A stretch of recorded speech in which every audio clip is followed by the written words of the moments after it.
après-midi. Allez, Boker Tov. Aujourd'hui, le 4 du mois de Av, 5 août. Donc, quelques halachot, Bezrat Hashem. La semaine là que nous sommes en train, ce qu'on appelle la semaine maigre. Premièrement, au sujet de la viande. On dit qu'on ne mange pas de viande, c'est vrai. Mais on dira, on va dire, Yosef, que de nos jours, les enfants, d'accord, jusqu'à 12 ans, on peut leur donner de la viande. Comme ça, dit Rav Yosef. Jusqu'à 12 ans, on peut donner aux enfants parce qu'il y a Darusha la Olam, la faiblesse est dans le monde. Il y en a qui ne font pas, d'accord, qui ne donnent pas. Mais celui qui veut donner à ses enfants, il a sur quoi s'appuyer et se baser. Aussi, quand une personne donc a oublié, on sait que dans nos pensées, on oublie, des fois, on ne fait pas attention. Et la personne, il voit un morceau de viande, il fait la bracha, Baruch Ata Hashem Elokeinu Melech HaOlam, She'akol, il a fini sa bracha, il a fini. Et il se rappelle que on ne mange pas de viande. Que doit-il faire? La halakha nous dit qu'il n'y a pas plus grave que de dire le nom de Dieu en vain. Il a dit le nom de Dieu. Donc il vaut mieux qu'il goûte un morceau, pas qu'il finisse l'entrecôte, qu'il goûte un peu, que la bracha ne soit pas en vain, qu'il n'y ait pas de bracha levatala. Quand une personne dit, se rappelle au milieu de la bracha, qu'elle dit Baruch Ata, elle a dit le nom d'Hachem, Amonai, et finalement il ne veut pas manger, il dit La medeni rokecha. Il dit ces deux mots comme ça fait comme s'il a dit inversé, il n'a pas le nom d'Hachem en vain. D'accord? Mais si, voilà, il a déjà fait la bracha entière, à quel point nos sages nous ont demandé de faire attention de ne pas dire le nom d'Hachem en vain. Donc, comme il a dit, il a fait la bracha Baruch Ata Hachem, qu'il mange un peu, pas que sa bracha soit en vain. Et il y a aussi cette halakha, comment notre Torah est tellement belle, avec les personnes, les restaurateurs, les personnes de restaurants, des snacks, tout ça. Alors quoi, ils ne peuvent pas vendre de viande pendant cette semaine-là. La halakha nous dit, il ne faut pas penser qu'à nous, il faut penser aux autres. C'est vrai que nous, on ne mange pas de viande. Il y a d'autres personnes qui sont faibles, d'autres personnes qui étaient malades, qui ont besoin de manger de viande. Ils vont aller manger dans le pas cachère. Non, il faut mieux leur donner de la viande dans un restaurant cachère qu'ils aillent manger même une salade dans un restaurant pas cachère. Parce qu'on croit qu'on va dans le restaurant non cachère, on dit non, je mange qu'une salade. D'accord? C'est pas qu'une salade. C'est une salade qui n'a pas été nettoyée, ça peut avoir là-bas des verres, des tolaïm, ça peut être de l'huile qu'il a cuit là-bas, je sais pas quoi, du jambon, ou je sais pas. La personne il croit qu'il a mangé cachère dans un restaurant, qu'il dit non, je mange qu'un poisson ou une salade. S'il savait tout ce qu'il y a dedans, c'est sûr qu'il y a du non cachère. Donc, c'est mieux qu'on donne, c'est mieux qu'une personne, qu'un restaurant, tout ça, il vaut mieux ouvrir son restaurant. Donner de la viande, celui qui veut de la viande, il donne de la viande. Il marque semaine maigre, une petite pancarte. Après, ceux qui mangeaient, ils mangent. Au moins que la personne mange cachère. Par une personne qui était malade, qui a passé une maladie, maintenant qui est faible pendant ces jours-là, aussi pareil. Pareil pour une femme qui allait. Elle a besoin de force, elle mange la viande aussi. On a vu la Torah, chaque cas, la Torah, elle fait attention à la personne. Par exemple, au sujet de couper les cheveux. Mais qu'on ne se coupe pas les cheveux. Mais une jeune fille qui doit se marier, qui cherche un khatan, elle peut, même pendant la semaine maigre, se couper les cheveux. Pourquoi? Parce qu'il faut qu'elle se marie. Elle doit se marier. La Torah a fait attention à chaque personne.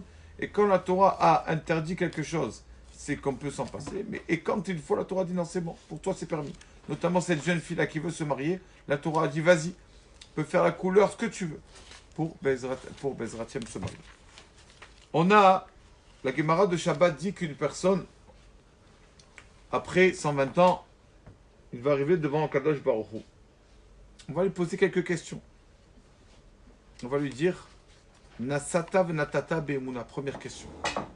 Est-ce que quand tu as travaillé, tu as été quelqu'un de droit? Première question, avant tout. D'accord? Est-ce que tu n'as pas fait trop d'embrouilles? Que tu étais quelqu'un qui n'a pas volé? Deuxième question, on va lui dire, Kava ata etim la Torah.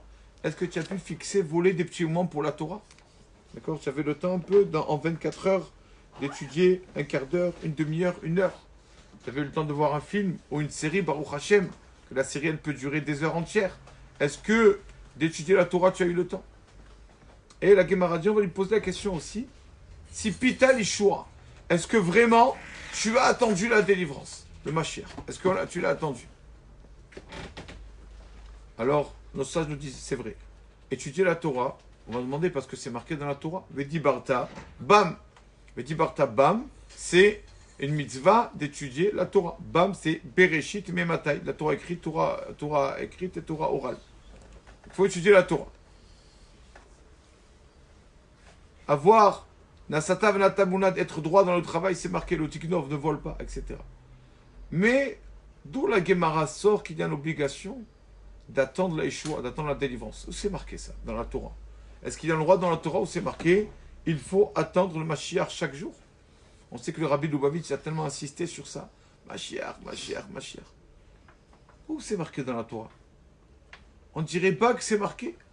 On ne dirait pas. Nous disent nos sages, en fait, c'est marqué. Où? Les 10 commandements. Les 10 commandements, le premier commandement, est lequel? Le premier commandement, le premier des 10 commandements. Anochi Hashem Elokecha, je suis Hashem, Asher Otseticha Meref, qui t'a sorti d'Égypte. À quoi ça nous sert de se rappeler qu'Hachem nous a sorti d'Égypte? Maintenant, actuellement, à quoi ça nous sert? Nous disent nos sages, oui, justement, c'est ça la mitzvah, l'attente de Mashiach. Parce que quand ils étaient le peuple d'Israël en Égypte, on dit il n'y a pas d'issue. On est asservi, on est enfermé, nous sommes des esclaves en plein esclavage. Comment on va être délivré? Impossible. On ne voit aucune issue. Et alors Hachem a dit, vous voyez, vous étiez en Égypte, vous croyez qu'il n'y avait aucune issue? C'est moi qui vous a sorti d'Égypte. Et de même que je vous ai sorti d'Égypte, alors que vous ne voyez pas le bout du tunnel, pareil, à la fin des temps, d'accord, comment Hachem va nous délivrer? Comment? Il y a ça, il y a ça. Comme en Égypte, je vous ai délivré de là-bas, aussi à la fin des temps, c'est moi qui vous délivrera. On dit nos sages, du premier commandement, vient la mitzvah de Tzipita Yeshua, d'attendre le Mashiach. D'accord? On le dit tous les jours en fait, dans la Hamida. Qu'est-ce qu'on dit à Hachem? Qu'il Yeshua-tra, Yeshua-tra, Kibinu, Tzipinu. Quand même, on a attendu ta délivrance, Tzipinu les tzapot, quand même toute la journée. Parce que vraiment toute la journée, on attend la délivrance d'Akadosh Baruch Hu. Je ne sais pas qui c'est qui attend toute la journée, le Mashiach vraiment qu'il attend à chaque moment. Il y a des tzadikim, des rabbani qui vraiment chaque moment ils attendent le Mashiach. Mais nous, est-ce qu'on peut dire qu'on l'attend toute la journée? Comment ça se fait? Alors, nos rabbanim m'ont répondu à cela en disant que quand une personne, par exemple, pensait qu'il y a une Brit Mila, Brit Mila doit se faire le 8e jour. Le 8e jour, dès que le matin arrive, ça il s'appelle 8e jour. Comme si c'était tout le 8e jour. Une partie de la journée s'appelle comme si toute la journée est passée. Mais ça t'aime qui est cool. 8e jour après la naissance, ça y est, on peut faire la Brit Mila. Une partie de la journée s'appelle comme si c'était toute la journée. Alors pareil aussi, on dit Hachem, on a espéré la Géoula, le Mashiach toute la journée. Une partie de la journée s'appelle comme c'est toute la journée. Alors même si un peu, on réfléchit un peu, une minute, donc d'accord? Alors une personne dit j'aimerais accueillir le Mashiach, ça s'appelle Tzipita, il fait la mitzvah d'attendre la Yeshua. Et c'est pour ça que nos rabbanim pleuraient. Chaque nuit, ils se lèvent, nous on le fait au moins pendant les 3 semaines de deuil, là, on le fait avant Chatzot. On appelle Tikkun Chatzot, ils pleuraient pour avoir le temple. Donc Gemara nous dit, Sha'aret Tefila Nin'al, des fois les portes de la Tefila, fermées à double tour, ne méritent pas que la Tefila passe. Mais Sha'aret Dim'a, les portes des larmes, lo Nin'al. Ces portes ne sont pas fermées, elles sont ouvertes. Quand une personne verse sur une larme, alors, là c'est sûr que ça passe. Le Zohar raconte au nom du Zohar, que il y avait donc Rabbi El-Hazar, le fils de Rabbi Shimon Bar Yochai, qui était en train d'étudier avec ses amis d'études. Et donc, Rabbi El-Hazar leur dit, Rabotai, stop, on ferme le livre. On s'en va. Rabbi Yossi de Pekiaïn vient de mourir. Rabbi Yossi de Pekiaïn vient de mourir. Non, il leur dit comme ça. Nous allons voir la grenade qui est pleine de grains. Comme ça, il leur a dit. Il dit, qu'est-ce que ça veut dire? Il leur a dit, il y a Rabbi Yossi de Pekiaïn qui vient de décéder. Et nous allons faire chesed avec lui. Et nous allons donc faire ce qu'il faut faire. Le linceul, tout ça, s'occuper de le laver. Chesed shalemet, dans la gratitude, mais sans attendre aucun retour. Nous y allons. Ils vont là-bas. Et donc ils voient la fille de Rabbi aussi qui est devant la porte en pleurs. que son papa vient de décéder. Et elle leur dit, vous ne pouvez pas rentrer. Vous ne pouvez pas rentrer. Eux, ils entendent des cris. Ils entendent des cris dans la maison. Qui c'est qui crie comme ça? On entend un enfant qui crie. Et donc, ils entendent ces cris. Laisse-nous rentrer, laisse-nous rentrer. Et la fille ne le laisse pas rentrer. Alors, on dit, bon, on peut regarder par la fenêtre. Il dit par la fenêtre, d'accord. Il regarde par la fenêtre. Et on voit son fils de 6 ans, qui est sur le corps de son papa Rabbi aussi, qui vient de décéder, et qui est en larmes, en pleurs, et qui crie, qui dit, Akadosh Baruch Hu Ribono Shel Olam, tu as écrit dans ta Torah, Shaliach Teshalach et Haem Betavalim Tikachlach, quand on a une mitzvah qui s'appelle Shiluach Haken, avec Ani et tout ça, une mitzvah, il faut renvoyer la mère, et après on prend les osillons, d'accord? Et toi, Akadosh Baruch Hu, notre maman, tu l'as déjà pris, elle est déjà décédée. Et comme maintenant tu prends encore notre... il faut prendre d'abord les osillons, que tu as envoyé la mère, prends les enfants. Pourquoi tu prends notre papa avant de nous prendre à nous, aux enfants? Prends-nous à nous. Comment tu nous laisses, moi et ma soeur, tout seuls comme ça dans le monde? Et dit à ce moment-là, Rabbi Lazare, il écrit dans le Zohar, à ce moment-là, Rabbi Lazare, il dit, je ne sais pas ce qui va se passer, mais il va se passer quelque chose.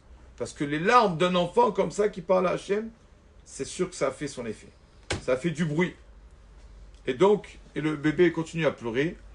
Et alors, attendent les rabbinim, attendent en dehors de la maison.